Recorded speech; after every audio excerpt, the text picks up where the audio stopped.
Greetings, back again here. Now my original plan for this video was to try and make some cables for the Mega Drive, but I'm still waiting for the connectors for that. So in the meantime I thought I'd show you how to make your own AV cable for the PC Engine or the TurboGrafx-16, and I'm gonna do that by converting one of these regular AV cables. So if we take a look at the original cable for the PC Engine, we have on one end here the three RCA connectors, just like on this one, and on the other end here we have a 5-pin DIN connector. So obviously we need a 5-pin DIN connector, and this is actually all we are going to need: the cable and the connector, and of course the soldering iron and the solder, and I'm probably going to use the hot glue gun as well, but other than that this is all we need. So we'll start with the cable here.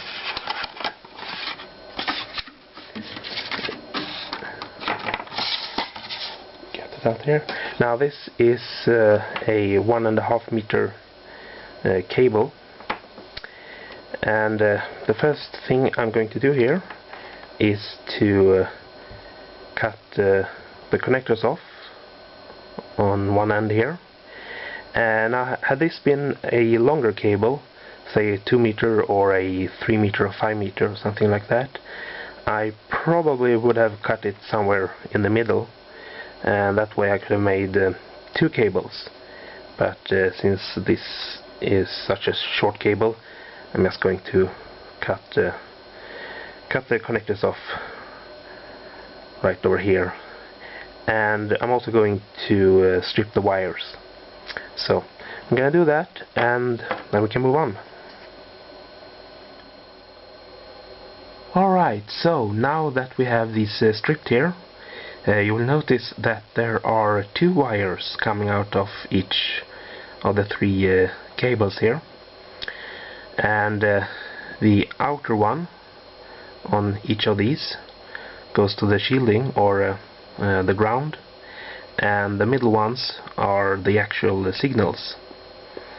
Now it's important to remember which of these goes to which connector, so that we don't plug in, say, the white one or the red one to the video output. So make a note of that. In my case here, the wires coming out here are colored, but they are colored a bit strangely. The red one is red, the white one is actually blue, and the one coming from the yellow connector is white. So it can be a bit confusing, but yeah, just make a note of it, and it shouldn't be a problem. So now let's take a look at the DIN connector. So this is the DIN connector, and the first thing we need to do here is remove the outer casing here, the plastic casing. So put that aside, and this might be a bit different depending on where you buy these connectors, but the basic concept is the same. This one actually splits in half like this, and we have the pins here, and if we look at the back here, it actually looks like a little smiley face, but yeah, looking at it like this would be like looking at the back of the system on the output port.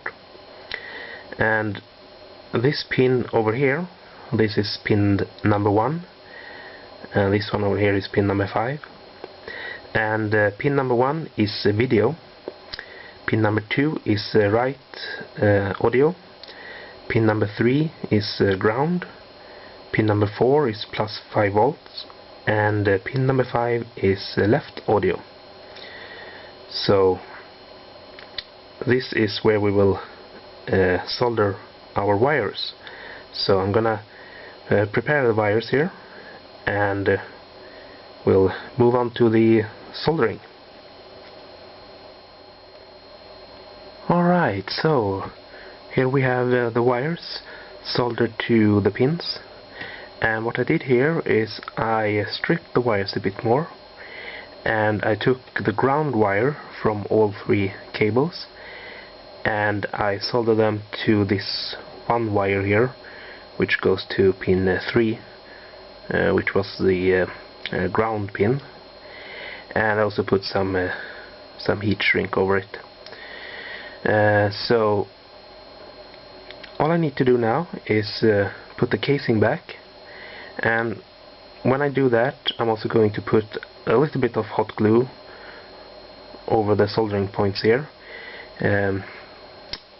just so that it doesn't get damaged if I happen to pull the cable while this is hooked up to the system. So I'm gonna do that, and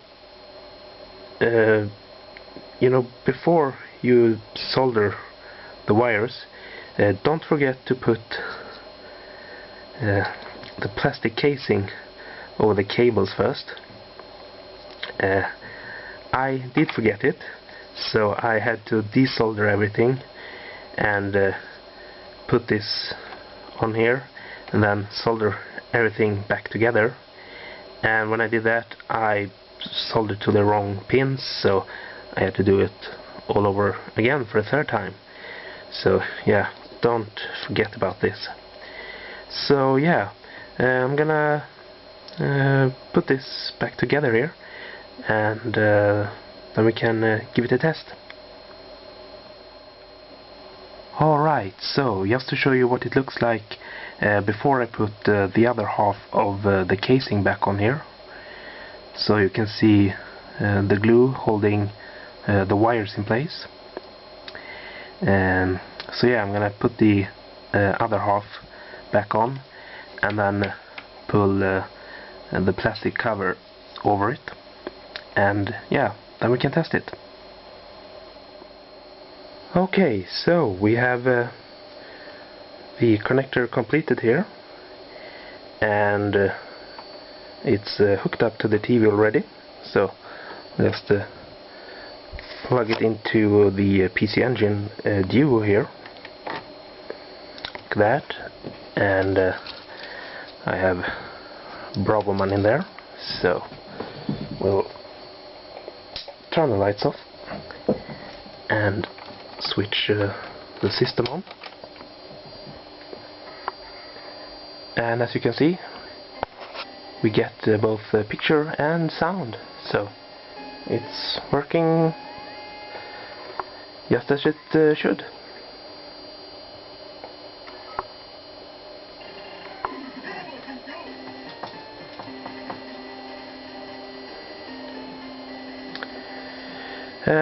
So yeah, that's how you make a AV cable for the PC Engine.